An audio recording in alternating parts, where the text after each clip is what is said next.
Hello, my name is Josiah Lee, and I'll be your next speaker. Let me know when you're ready.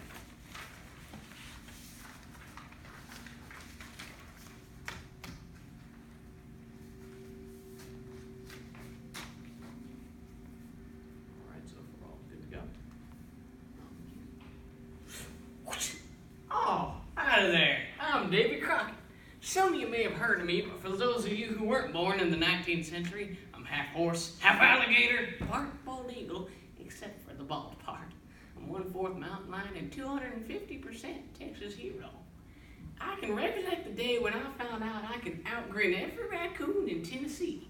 When I was going hunting in one of my favorite patches of timber, when all of a sudden, out comes this big raccoon, and he starts to climb up his tree.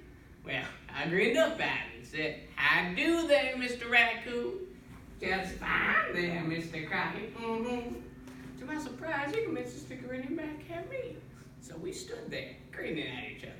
Now everybody knows it's impolite to back out of a grinning contest, so I wasn't going to be the first. Well, I just stood there for 4 whole weeks.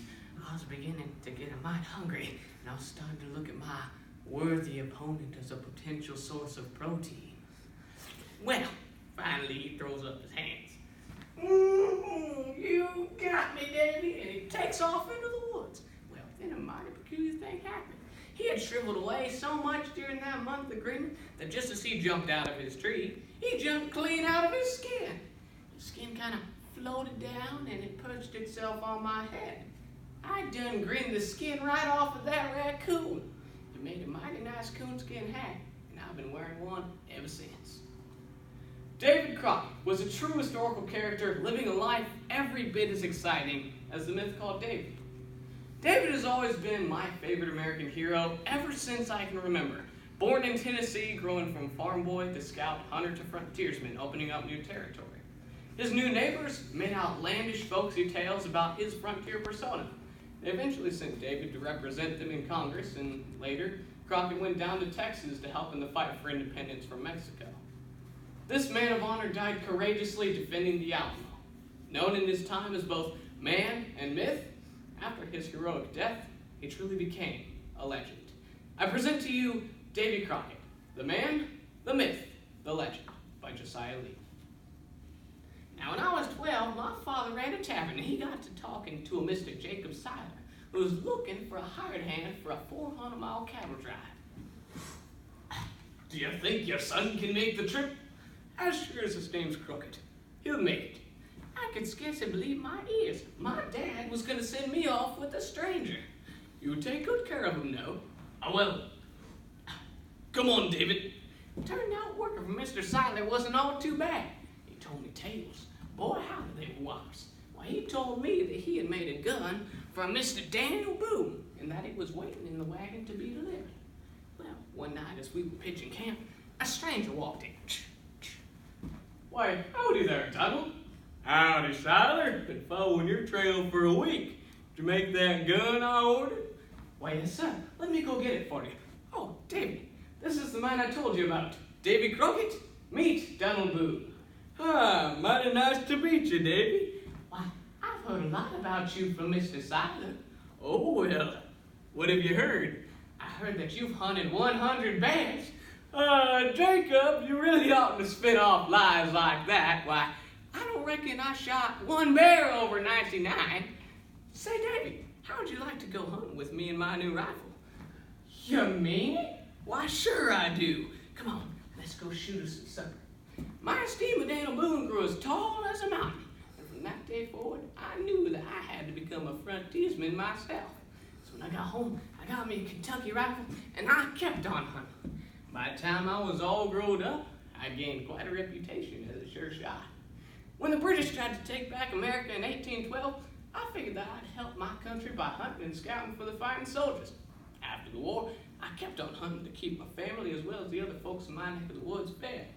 In fact, before long, I hunted me 105 bears in just one winter.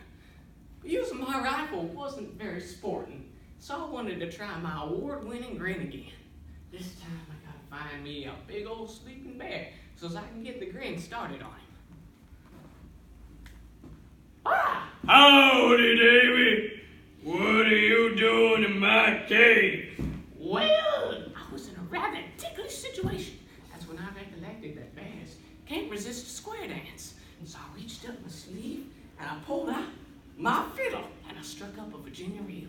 While he was twirling faster than a greased pig and dancing up a blue streak. He bowed so fine, danced so smooth, I figured that he was half human, just like I'm half alligator. At the end of the reel, he wanted to shake my hand and be friends, but I saw his claws, and I figured that a hug would suffice.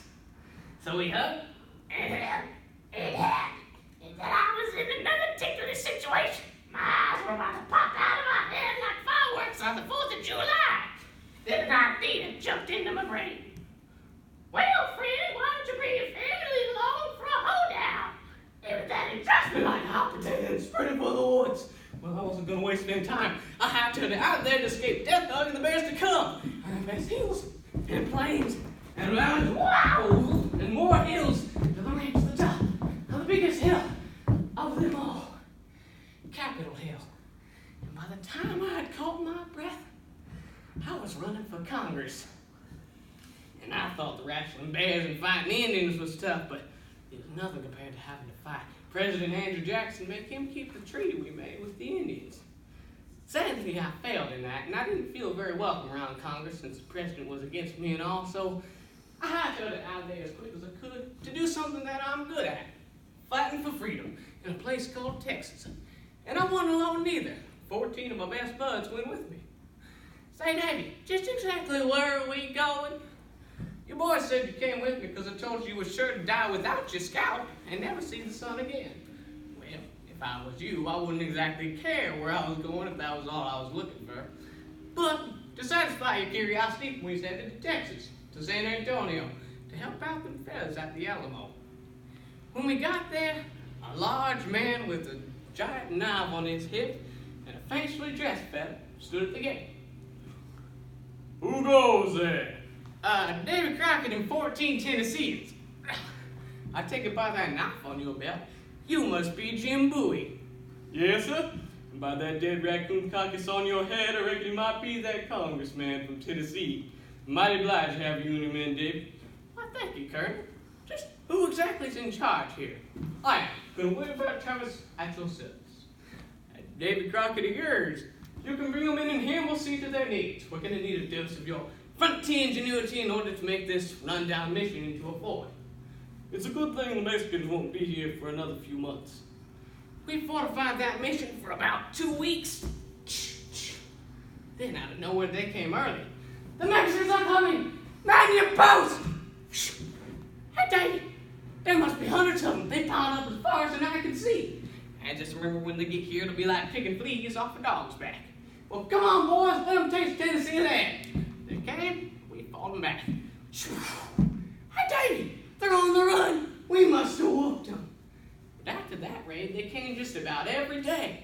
Day after day after day, Santa and his troops were surrounding us. I figured that we was outnumbered about 20 to 1. It was then that Colonel Travis called a meeting. Men, I cannot keep this from you any longer. We are running low on powder and shot, and our reinforcements are not coming. For 12 days now we've held this fort. We've given time for our fellow Texans to create the Republic of Texas government and establish our independence. Surely now they have raised up an army big enough to win Texas independence. So now is the time for decision. If any man wishes to leave this fort, he is free to go and will not be seen a coward. But as for me, I will stay, even if I am the last man. I will fight for freedom and die like a soldier, victory or death. Any man who stands with me, cross over this line. Shh!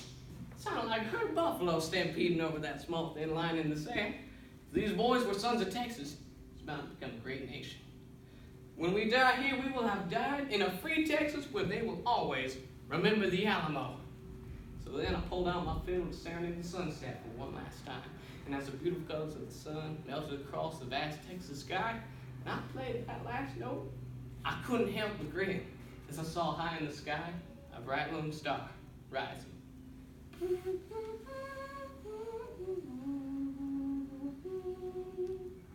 Thank you. Thank you very much, sir, for judging. Thank you so much for judging. Thank you very much for judging. What was so 9:35.